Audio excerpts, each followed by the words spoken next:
we'd run ourselves into the ground. We'd run the band into the ground. Every aspect of our life was just neglected and not cared for. So, it's just a natural order of things. You don't take care of something, it's going to fall apart. And that's what it did.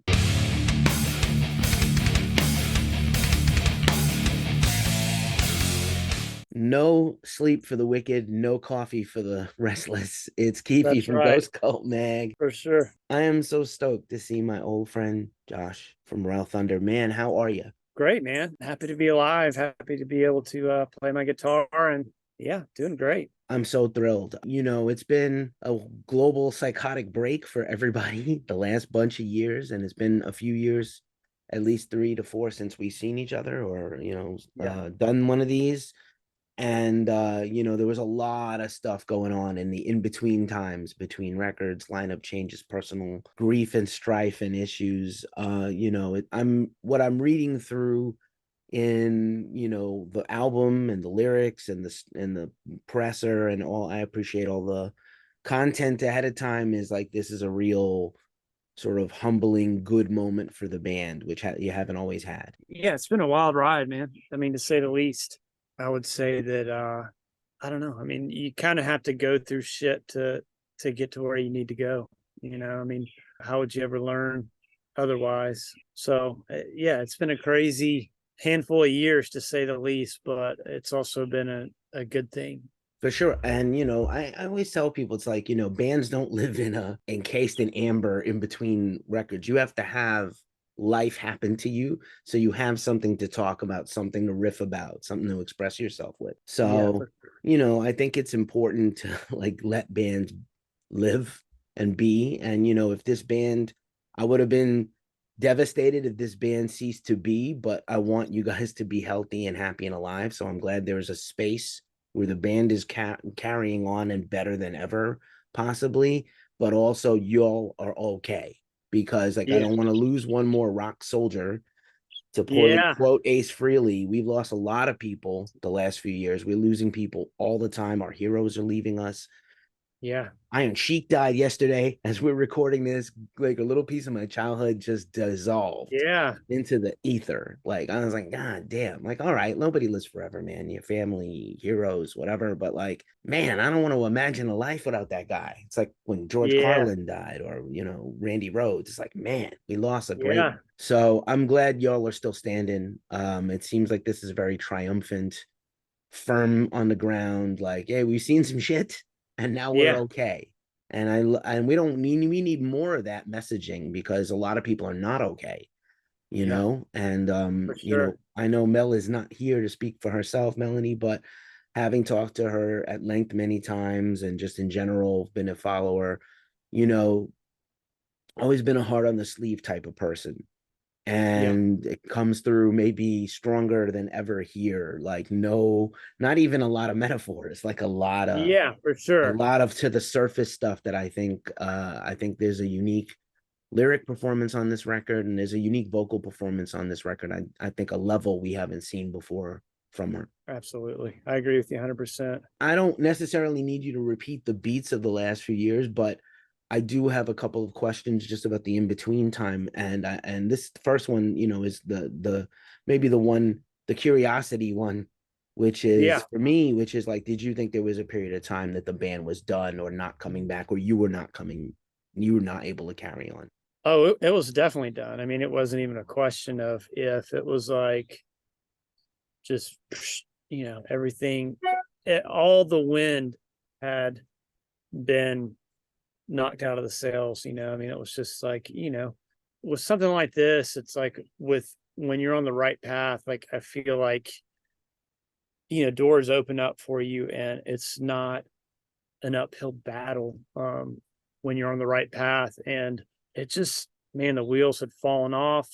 We were, you know, uh, the wheels had fallen off, and we were, vertical trying to get up a hill. It was just, we'd run ourselves into the ground. We'd run the band into the ground. Every aspect of our life was just neglected and not cared for. So, it's just a natural order of things. You don't take care of something, it's going to fall apart. And that's what it did. But yeah, that definitely, it happened. It was done. I don't think there was, it just had to happen. Right. And was this done kind of in secret as a band, or was the label aware and management and stuff like that? Were they plugged into kind of the goings ons, or did you keep them kind of at an arm's distance? I mean, it's just, man, it had fizzled out, man. I mean, we just weren't doing anything, weren't writing. I mean, it wasn't even like, there wasn't even any specific like conversation other than like, it was just, you know, it just had ran its course. We taking care of ourselves and we weren't good stewards over the band. We weren't, the music was always number one when we started this thing. And it really took a hard back seat to just drinking and the accumulation of problems in life that happens in between not dealing with shit while you're drinking. I appreciate you sharing that. It's hard to be sober in this business. I've had periods where I was sober and periods where I wasn't, or Yeah. if I'm around my sober friends, I make it a point to not party because I feel like it's disrespectful. That's a personal choice. They don't ask me to. They're like, do what you Yeah. want. And I'm like, Yeah. yeah, Yeah. I feel bad personally. Yeah. Like I have empathy, so I don't wanna, but like a lot of people can't. And they're like, psh, I think about like even though life is not a movie, I think about movies like The Town where the lead character is sober, right? He gets sober and they're all his friends are like going off the rails and like, poor sober Yeah. bastard. Let me get a Shirley Yeah. Temple. And two of my best friends are straight edge and they have never, Yeah. and would never, but I am not and have not been. So I There's respect nothing that. wrong. Yeah, there's nothing wrong with Yeah, that yeah. either. But a And that's, personal choices, getting your life in order. And if your partying is getting in the way of your career, which is your band, the reason you do what you do and create art and music, it can be a battle. And it's the silent thing people don't talk about. And I think, a lot of people are not, we just like this last few years, just because of all the events in the world, without beating that dead horse to death more to a ghost, it's just been, we've had to look at ourselves, right? When you have yeah. nowhere else to go, you have nowhere else to go but within. And so Yeah. I think, and I'm not that wise, but that sounded pretty good. I, I'm glad you're all here. And, let's talk about sort of a reunion of sorts, because we had a member come back in that was definitely gone. Yeah, for sure. I think that, the pandemic kind of, I think, pushed that along. It's one of those situations where I think we all had a lot of time to self-reflect during that time. And I think that that's when Evan reached out. I think that there was a lot of good that came out of that time period. I mean, shit, man, I don't even know if I'd still be here if I would have kept partying and drinking during the pandemic. I'm thankful that I had that time to work through a lot of shit. And I think that all of us, it was a time of growth for all of us one way or another. But Evan reaching out and having that that reunion during the middle of the pandemic was a really great thing because I really thought that Royal Thunder was never really going to be a thing. I mean, I had tried to play with other people during the pandemic and after Royal Thunder had dissolved, and there just really wasn't much there. I mean, I just nothing really caught like it did with Mel and Evan, and very, very thankful for that. Very thankful for that time. Right on. And just so I have the timeline correct for me, by the time Evan comes back into the circle, Will is definitely gone, right? Will was Yeah, I mean, we oh, we were we were all things that dissolved pre-COVID. I mean, the band was done, and uh, it just was one of those things where like it was done. Like I said, every wheels had fallen off, um, and whenever all this came to be, and Evan had contacted us, I'd been sober for a little while at that point, and I felt like I had a clarity, and I felt like I really needed to start back at a time when I had clarity with the band, and that was definitely a time. I feel like everything in my life got simplified, and I tried to, in restarting things up, I felt like we just needed to, simplify things and just go back to a time period where it was more simple. There's three people there.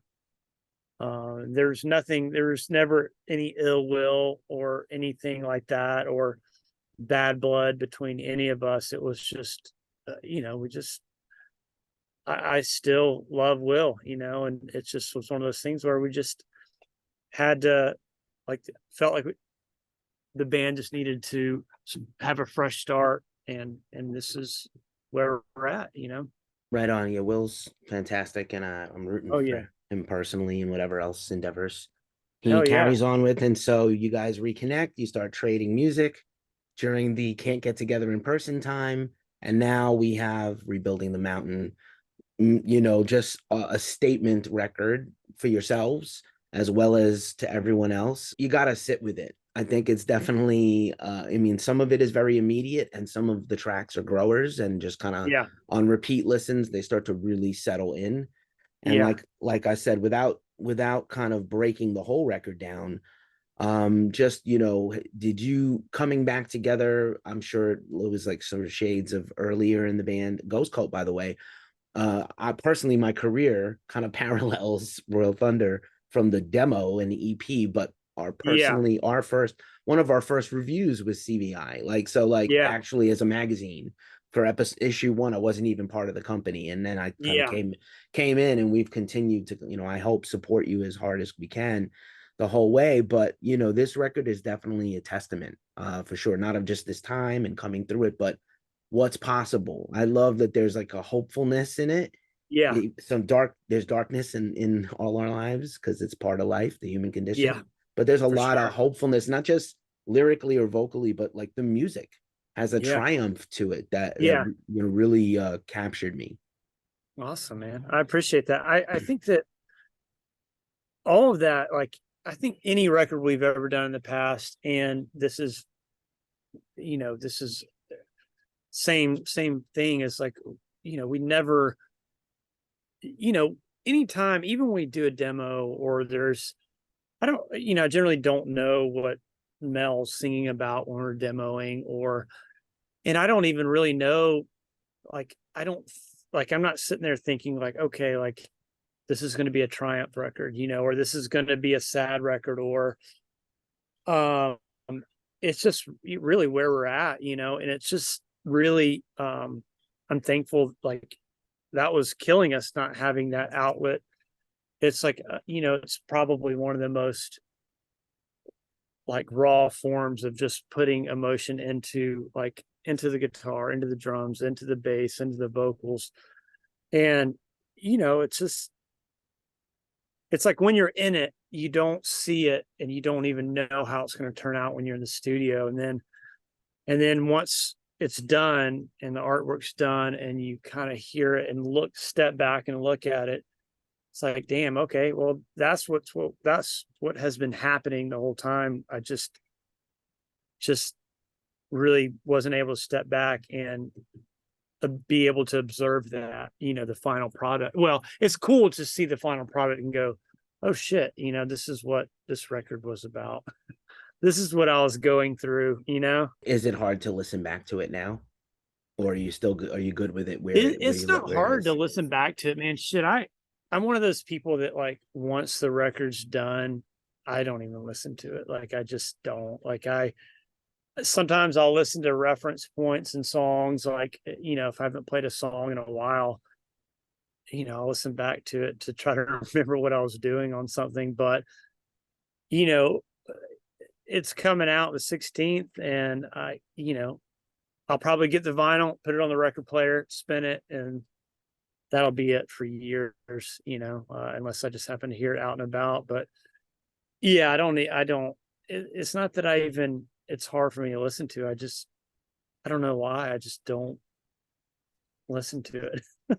Well, maybe that helps keep it fresh for you when you play those new songs live also. So you don't want to get, you're already going to probably play some of these tracks like, hundreds of times, if not 1,000 someday.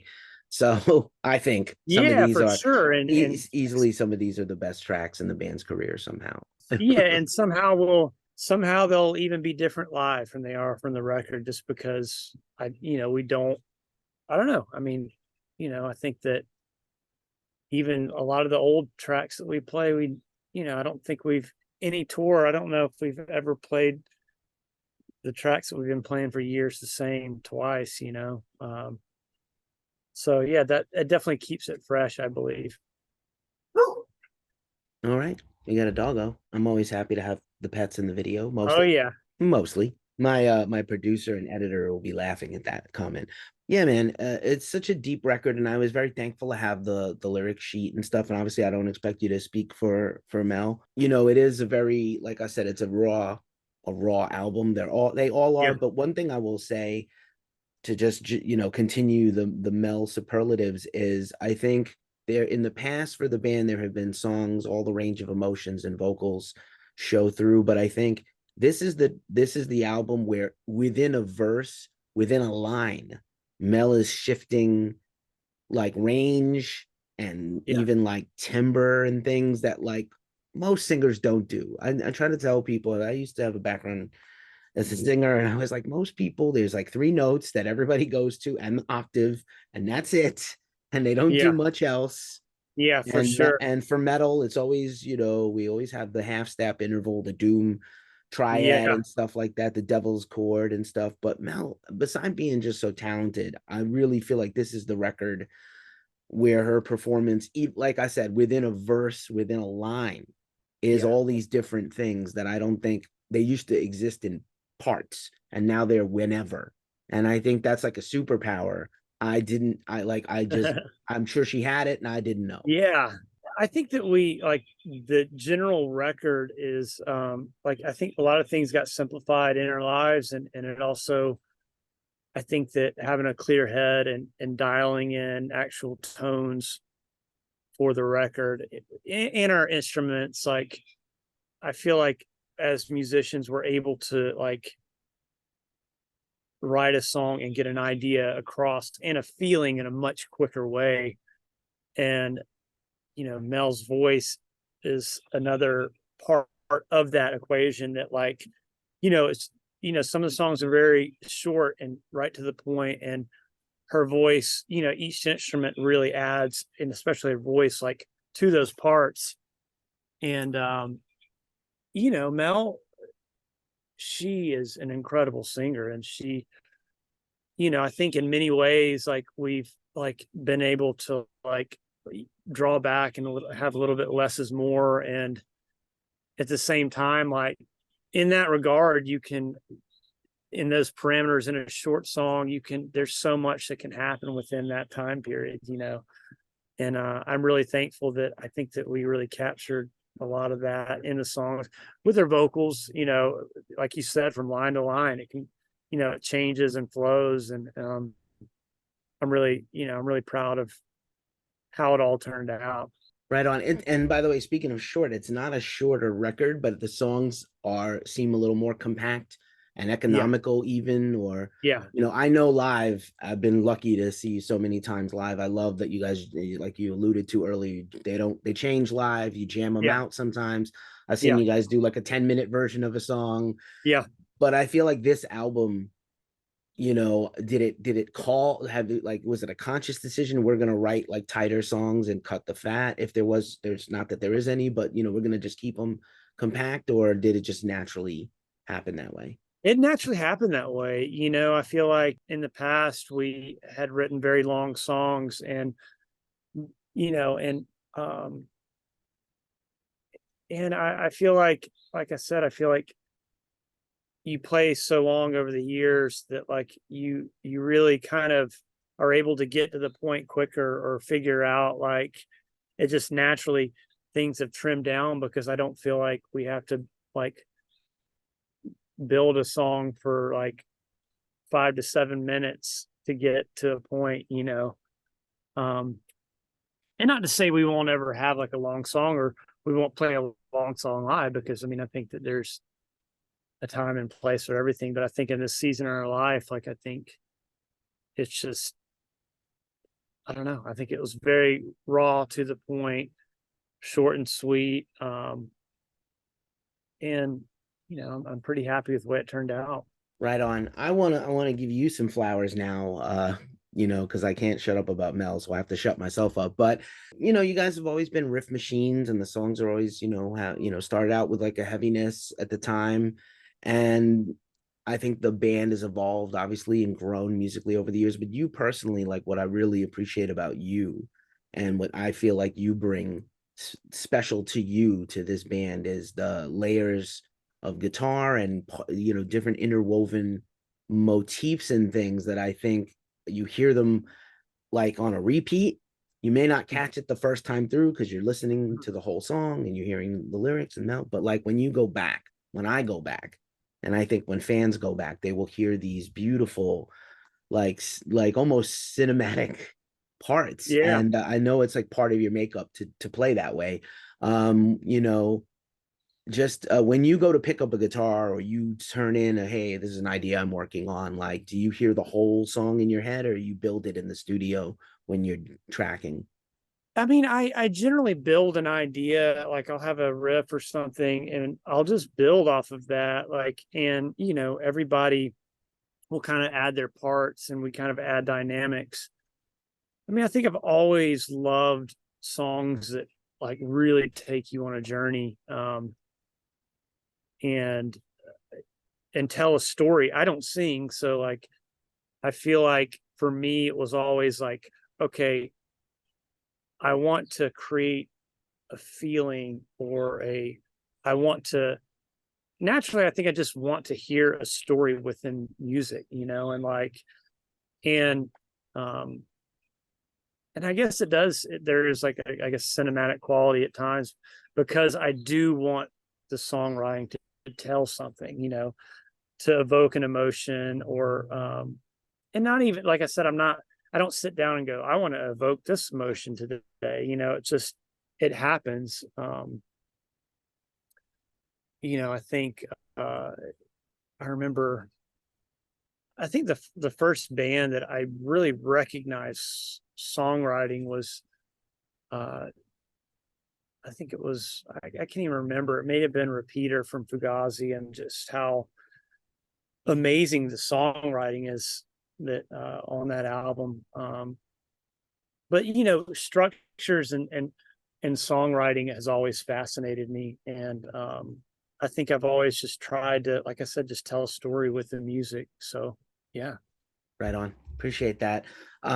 Just a few more before we go. I love that you mentioned the artwork before, which is super distinctive against anything the band has ever done. A lot Yeah. of bands, Royal Thunder to me has been a band I've been trying to break away from whatever pack you guys came from Yeah. in the original early days of the band, going on 20 years as a band. Yeah. And I love the artwork is it's like captured me. It's got like a very Eastern European tapestry kind of feel, but it also kind of reminded me of like Masons, like the Freemason artwork.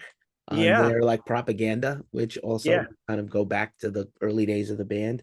So just super interesting if there's anything you want to share about that artwork, because it blew me away when I first saw it. So I started during the pandemic. I just didn't know what was going to happen. And my brother reached out to me. I'd always been in tattoo shops my whole, like, just growing up, always in tattoo shops. My brother's owned a tattoo shop here in Atlanta for like 10 years now. He's been tattooing over 20 years.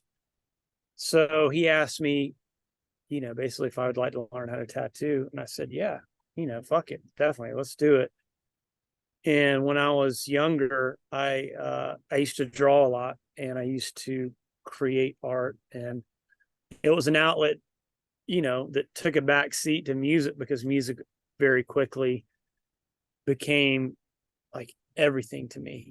It just set the stage for art, for skateboarding, for everything. So it was really good to get back into like actually being able to do art. So when we first started making the artwork, I was working with Orion, which he had done like layout for the EP. He did Crooked Doors. And, he kept spitballing. We kept spitballing ideas, and it's definitely a process where you're working with an artist to try to capture a feel. And so one day I was just sitting at the shop, and it was a slow day, and I was like, I just really started chipping away at it. I was like, I'm gonna just do this. I just came up with album cover. It just came to me. It was one of those things, and I didn't expect to really come up with an album cover or the artwork, but it just happened. And I sent it to Orion that I was working with. He was like, "This is perfect. This is perfect. This is it. That's it. You did it." And so he helped me lay it out. Like he came up like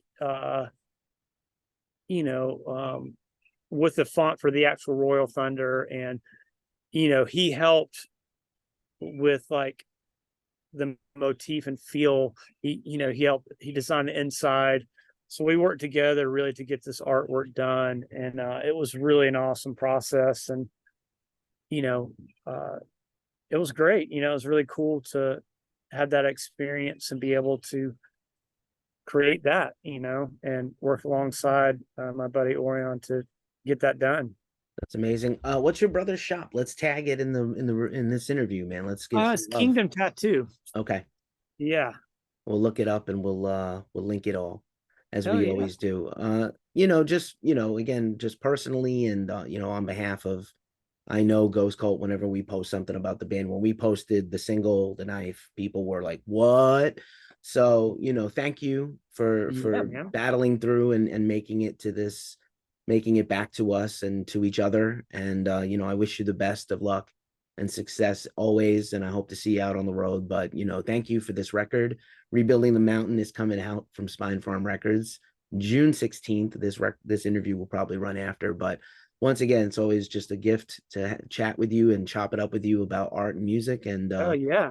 thank you so much, Josh.